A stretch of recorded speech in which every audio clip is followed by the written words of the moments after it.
this is the key that's going to be returned to the key drop box. So you're going to get it with the paperwork. First thing you want to do is you want to make sure the key codes match. When you're pulling the paperwork in the office, you'll most likely notice if there's a key lock change because it'll be in their file and it'll clearly state the locks were changed.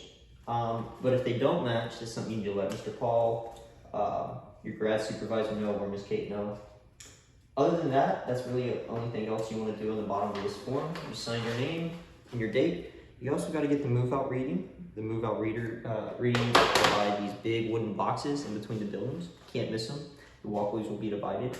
And usually, like for this building, they'll be on the sides. We'll show you that in a little bit. But they'll be on the sides. You just go up and write down the 5-digit code right there for Miss Jennifer so she can note that the move-out number. And then we'll just go into the kitchen real quick since we're right here. In the kitchen, you're gonna want to make sure everything works. So your water, your spray handles. Usually this is what's broken. Make sure the light works. Make sure the garbage disposal works. And then always check underneath for water damage or anything like that. Most of the time the sink's gonna be stained and dirty like it is here. And then you always want to check the dishwasher. A lot of times the dishwasher has sitting water. You want to check for that as well. Look around the baseboards. Sometimes the baseboards are missing. As you can see here, there's stains on the floor and on the baseboard, so it looks dirty, and that's something to note down. And you can hear the AC's coming on, so you know that's good. There's also a big stain right here that came from the sprinkler, and that's something we'll note down as well. For the fridge, this is what a majority of your fridges will look like. They'll be dirty with stains. Sometimes you'll find bugs. I usually just make sure they work because when they're in a mess like this, you don't know if they're actually working or not. You'll also see sometimes when you're checking out scratches and dents in the front and the sides of the fridges. That's something you can be sure to note as well. And then we want to check all the cabinets to make sure there's no food. This one you can usually get a good vantage point from right here. You can see that right there. Most people don't put anything up there because if we can't reach it, they can't reach it. So there's items left, food is left, more food is left. And as you can see, like, nobody knows what this actually is, but it's something. Maybe it's a new species, I don't know. It's disgusting. Check the vent hood up here. So the vent hood, there might be mold. This is the one area where there might be mold. So when you see spots like this, note this down in your thing, because we need to have them clean this so there's no chances of mold for future use. This is a good example of kind of what possibly could be mold in the future if it's not clean. And then just checking the cabinets, nothing else. Check the stove, make sure the stove burners work. You want to check, also make sure the inlet works. There'll be two settings, high and low, majority of these. Look inside the microwave, there's a plate left. Or no, piece of plastic, but again, dirty, stained. Just put your hands over it, make sure it's hot. You're all good there. Turn the microwave on. Be sure to check in here that there's nothing left inside. We did find yesterday a plastic tub with metal pans inside the oven. So you just want to make sure nothing like that's in there. You also want to check the bottom drawer to make sure there's no food. For some reason, some people like to store food in here, and it doesn't get hot sometimes. Because why would we store food in here and then we get really bad odors? So turn this off. And then basically you're through with the kitchen, and you'll go into your sheet. You'll write it down on the checkout condition. You'll match, you can look at the check-in condition to see what it was before that. And you'll just write down what you see. Pretty much stains, dirty, all that. You don't have to go into super detail on this.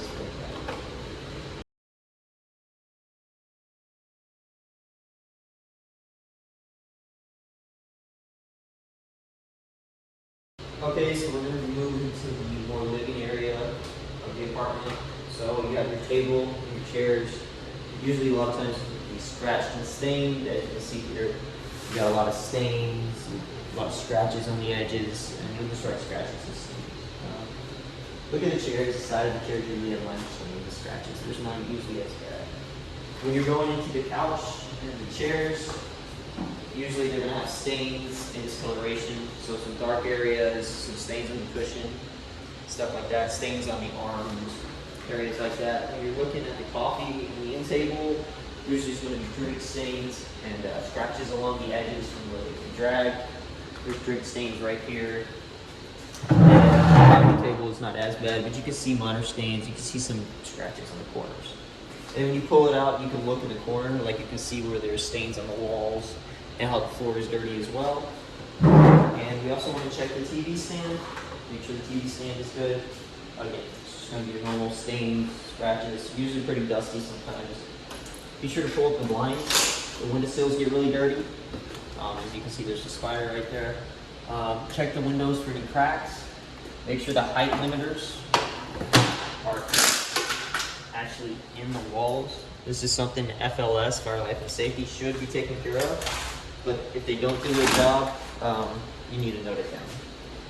And then we will go out back and we will check the washer and dryer.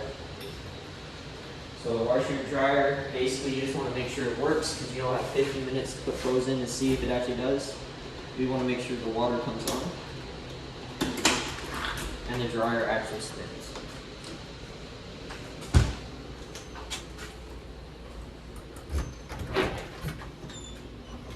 As you can see, there's stains and stuff. To open the other door, there's a little latch up there you gotta pull. You open it, and this is something you would note down. There's bad stains on the inside.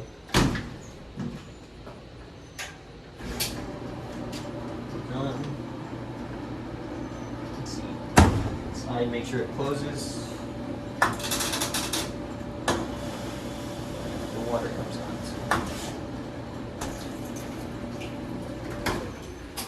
You're all good.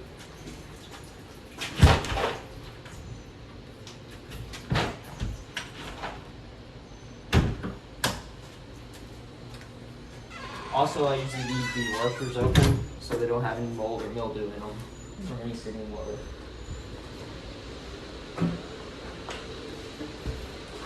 And that's about it for the living area. Always check the corners and the walls because this is usually where you're going to have a lot of the stains and scratches. Like there's cobwebs on the ceiling fans. That's just your typical stuff you're gonna see.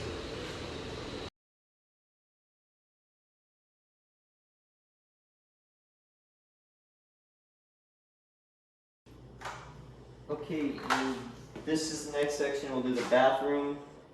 One thing to note in this bathroom is, I always write it down, but there are 2 extra towel holders in here. This is the only one we're supposed to check. It's not really a big deal because there's no damage, but it actually allows the future residents more use. But always note stuff like that down on your towel rack section. And then we want to check the sinks, make sure there's hot water, make sure that's not backed up. Drawers is bubbling and everything like that. You want to make sure the toilet and the bathtub actually work.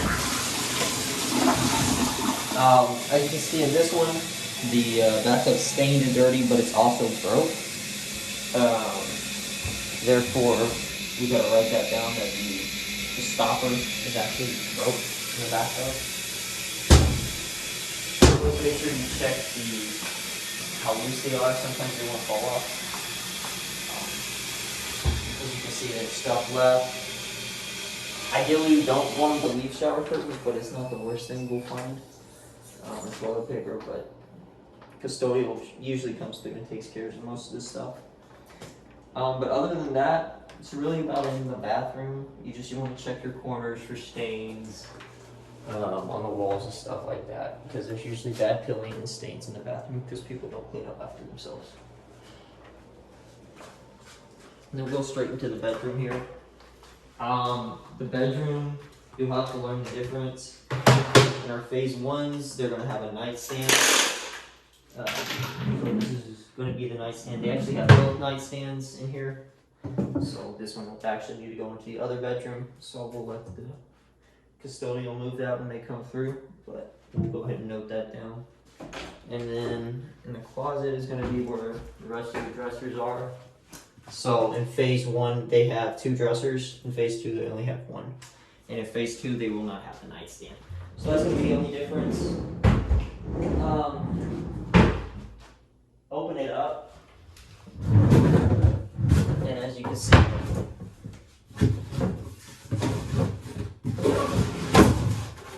you'll find clothes, you'll find Amazon packages, stuff people don't want to clean up. And just write that down, items left, and custodial will clean it out and take care of it. Chairs usually always fuzzy. Always pull these out. Yeah, pull the blinds up again. These are the height limiters. They're supposed to go on the walls. Fire life safety is supposed to take care of this, but they don't. And so you're going to want to pull it up. And then you're going to want to check the window on the top, make sure there's no cracks. You're good to go. The last thing you want to check is the bed. You just want to lift it up. There's usually stains on the bed because they're old, but there's nothing underneath, and the mattress looks good. So, other than a few stains, a few dark areas, the mattress is all good. But all the baseboards have like chipping right here, stuff like that. This stuff you're gonna want to note down. And there's like cracks in the walls here, tiny holes. That's all stuff you want to write down. And then you could just let Mr. Paul know in an email, and he'll put in all the stuff that's needed to be done for the apartment. During check-ins, I usually do put in the work orders myself, or I show the residents how to do it because that goes easier. But during checkouts, I usually just let Mr. Paul know what's wrong with it and what can be taken care of. Because for some of this stuff, the resident's going to get billed for it. So if they want to leave the apartment like this in a state of disarray, then they're going to get billed for it. But that's about it. We will go over the check-ins next, and you'll see that. But if you have any other questions, you can let any of the other RAs know, Mr. Paul, your grad supervisor, or anything like that.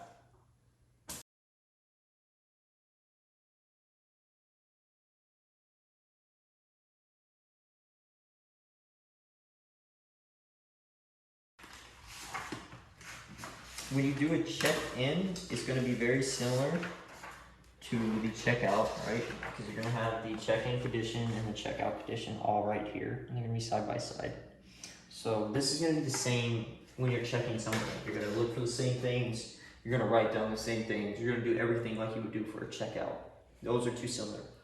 The only difference between the check-in is we're doing it with the resident, so we need them to fill out additional information. So this sheet right here is going to be the emergency contact info. Usually the top of this will be filled out by either the CCA, Ms. Jennifer, or someone in the office will fill it out. It will usually be there when we do check-ins. But if it's not, go ahead and have them fill it out. What we mainly need is the emergency contact info with their signature and date, and any family information they have, and their personal cell. If they have a vehicle and they know it, they can provide it. If not, it's nothing really to worry about. We're not transportation services, so it doesn't matter to us. This next sheet is going to be the student check-in. So you should see when they had their check-in appointment scheduled, when they did their online orientation, all up here. And then basically these are just checklists on what to do. These cover everything that's I'm going to show you in the packet down here, and you just go through it and you check it off. You ask them about if they know how to work the AC in the stove. 99% of the time they do. If they want detailed information on how to set the AC, have them come to the office. We got a big long manual they can have. We can make copies of, and they can go through it. It's fairly simple, but it's not something at the top of our head. You're going to want to sign here for the move-out reading. You're going to write down the key code again, and then you're just going to sign all the way down to these two boxes right here, because you don't need the copy of the ID or anything like that. You just need the meter reading and the occupancy. So other than that, that sheet's good. Make sure you get their signature. If you don't get your signature, you're on your way back to get it. The packet's going to consist of information that the residents are going to need. This one's going to be their internet, IT. The big thing is the phone number at the bottom. That's the ID help desk. So tell them about that, because that's who they need to call, not us. This is going to be the COVID information. It's still here because we still have it, but they they will know everything about this. This is not something that's new. So anything there you don't really need to cover, because if they don't know what COVID is, God help them. These are the new ones. So the recycling and energy saving. Just don't go into detail on them. Just point them out to the things. Let them read this. This isn't important for us to go over in depth with them. It's just something for them to have, so they know how they can save money and save resources. Again, this is a sustainability one. Just point it out to them. Don't read it through them. Don't go in depth. They don't need someone to read it for them. They can do it themselves later. This is the big one. It's that packet. It's going to have all the information for it. You can point out the handbook that's going to be right there. Tell them to read through this. It'll have important phone numbers, information, all that stuff. Like I said, phone numbers are going to be right here. Office, duty phone, all that stuff is going to be right there. And then the other main thing in this is going to be, I mean, you can briefly talk about this. Once you get into a rhythm, you'll be able to do it in like 5 seconds. All that stuff. Again, bed bug stuff, parking. Really, it's just a lot 99 pass. That's it. The main thing you want is, again, there's going to be energy saving tips. Don't need to worry about that. Work orders. So in case like their garbage disposal stops working, they need to go to Aggie Works, and this is kind of step by step on how to fill it out. It is newer, the Aggie Works website, so there's more in depth and stuff like that, but it's a lot simple. It tells you what you need to fill out, what you need to put where. But if they have any questions or they need any help, tell them to just go to the packet and do step by step from the packet. The other thing that should be in here that's not, because no one's moving in, is a mailbox code. The mailbox code is going to have the address for both phase 1 and phase 2. Phase 1 is going to have a different address than phase 2, and likewise. But it's going to have their 3-digit mailbox combination that they'll use to open their mailboxes, and they put it in and they turn to the right and they'll be all good for their mailboxes. Any packages that's not the postal service and that's really big will get delivered to their door. If it's like Amazon delivered through the postal service, they'll be put in the mailboxes in one of the drop boxes underneath. They'll leave a key in the mailbox, they can put it in and turn it, and that's how you explain that. If you have any other questions during checkouts, again, just ask Mr. Paul, your graduate, any of the RAs, pretty much anyone in the office. By this point, anyone will be able to answer and tell you what to do. You want to tell them that they get the pink sheet and they need to... Oh, yes. So, pink sheet, right? Since we're going to be doing in-person and everything now, we're not making copies. So we'll be fully going back to doing pink sheets now. So you'll write everything down. A lot of times it won't come through because these aren't very well, even if you write hard, but you're going to rip this off. You're going to give them the pink sheet with the copies. What I do is I let them take a picture of it. So they'll have the picture with the information and the pink sheet. So then they can't say, oh, you didn't give me the pink sheet, or I couldn't read it. So how about that? So you do both, so they don't come crying later on about, oh, you missed a hole in this and everything like that. And when you're doing the check-ins, another thing I would say is when they sign this, they agree to the condition of the room. So say, look over the sheet. If you want me to add anything. If not, sign it. 90% of the time, they just sign it. If that's what they want, that's what they want. But they do have the option to look around, make sure you didn't miss anything, walk around with you. But if they sign it and they come back complaining later, it's not our problem, it's their problem. Because you gave them the opportunity to look over the condition of the room when they moved in, and they did not seem to want to do that. So that's just something I would just always say. Make sure you look over when you sign in, so, in case you do get the few people that actually want to do it. But other than that, that's about it. You'll have your key. You issue the key to them. Again, put the key code down when they move in, and then you give them the key. That's all. If you have any questions, just ask.